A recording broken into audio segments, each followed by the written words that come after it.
Ayan, good morning mga ka-RTV tips, no. Ang video ito ay para sa Mitatic Company na L Acoustic Udak Yamaha QSA. So ang video ito ay papakita ko lamang sa inyo yung mga original products na mapapawaw ka sa mga presyo nila.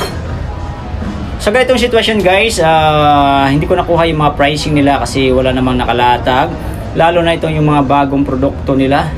Ayan. So makikita naman sa video, malinaw naman yung pagkuha ko ng mga model at itsura nila. Kayo na lang bahala mag-research kung magustuhan nyo.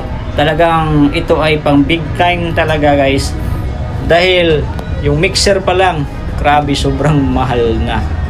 Yung speaker nga nila guys, natanong ko, isang piraso 70,000, yung isa 150,000, isang piraso na powered. Ito guys, wala man akong idea sa mga gamit na pinapakita ko sa inyo, pero para sa mga professional sound system, no, ito ay ginagamit na nila to. Ang headset na yan guys, alam niyo ba kung magkano yun? Nasa 60k. Lalo na tong mixer na to guys, sobrang mahal ng mga mixer na yan. Ang gaganda ng mga gamit nila, mapapasana all ka na lang talaga sa mga brand na ito, yung QSA at saka Yamaha. Ayan. So isa sa mga pangarap nating mabili to, pero baka soon pa, kasi alam niyo naman pag mga branded product, magagandang quality, matitibay. Ito nga pala yung speaker na sinasabi ko sa inyo, yung QSA Keto series, powered po yan. Ang presyo niyan, grabe, mapapawaw ka talaga. At ito yung mixer sa gamit nito, ang galing.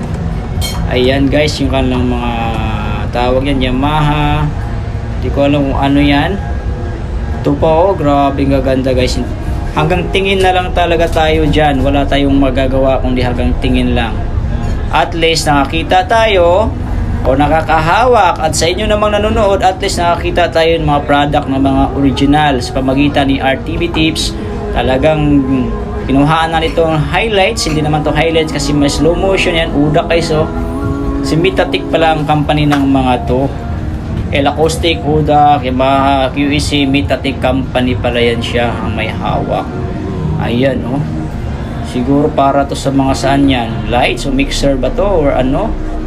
Ito pa guys oh, grabe yung mga gamit na yan, mga pang malakihan na to, pang big time. Mga 10 million dito guys, pag dito ka bumili guys, sakto-sakto lang talaga. Pag inubos mo yung mga lahat ng gamit na talagang kukunin mo para sa yung lights and sound, professional talaga to. Walang basic dito guys, kasi ang isang gamit pa lang nila parang makabuo ka na ng pambahay. Ayan o, DNX, grabe, nalilibang ako dyan guys. 2 araw talaga ako dyan nag-stay, unang araw at last day. Itong speaker na yan guys, maliit lang yan, ang presyo niyan sobrang mahal.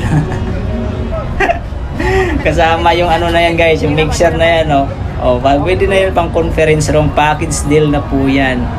Gusto ko sanang bilhin yan pang bahay, pero mukhang hindi pa natin kaya talaga. Kahit meron silang 10% off lang, hindi nag-off ng malaki dyan ang mga branded na product.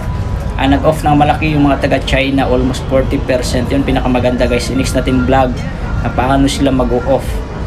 Na napakaswerte mo pag pumunta ka dyan sa World Trade Center, pag galing China o Dayo na walang budiga dito sa Pilipinas, ay hindi nila inuuwi yun. Ita-drop sale na nila yan, sobrang mura, kaya pwede mong bilhin lahat pag may punan ka at ibenta sa Pilipinas. Yamaha, grabe oh. Yan guys, static oh.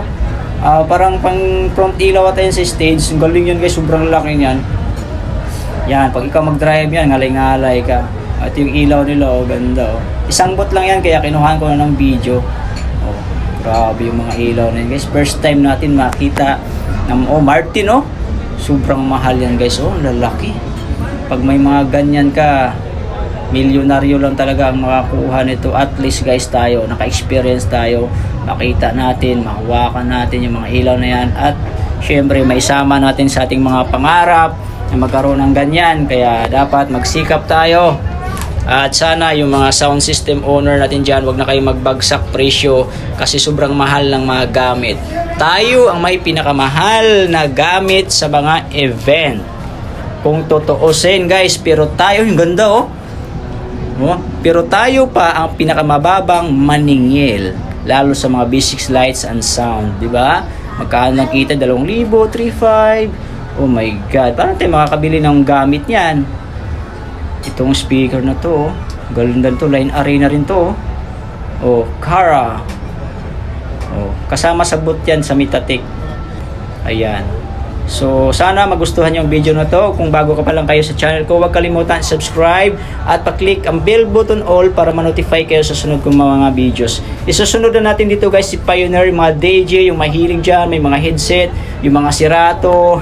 Papakita natin, gaganda ng mga gamit. Mayroon pang Serato DJ doon na matag 150,000. Kaya sana huwag kayong mawala. Abangan ang sunod kong mga videos at bye-bye.